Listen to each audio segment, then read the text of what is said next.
এক সময় সোশ্যাল মিডিয়ায় মোদির শুভেচ্ছা বার্তা ভাসত।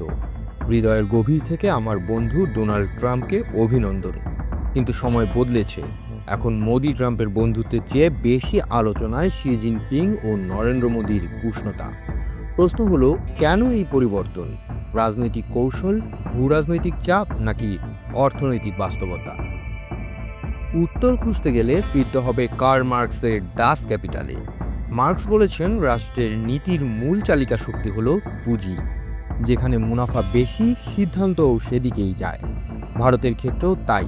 সীমান্ত বিরোধ থাকা সত্ত্বেও চীনের সত্তা, কাঁচামাল ও বিপুল বাজার ছাড়া ভারতীয় শিল্প টিকে থাকা কঠিন। অপরদিকে যুক্তরাষ্ট্র সহযোগিতা দিলেও তার সীমাবদ্ধতা আছে, কারণ তারা আগে দেখে নিজেদের স্বার্থ। এসসিও সম্মেলনে শি মোদির বৈঠক দেখিয়েছে ভারত কৌশলগত স্বাধীনতা বজায় রাখতে চায়, কিন্তু মার্কসীয় ব্যাখ্যায় তা আসলে রাজনৈতিক বয়ান। বাস্তবে ভারত তাকাচ্ছে সেই দিকে যেদিক বেশি অর্থনৈতিক লাভ এনে দেবে।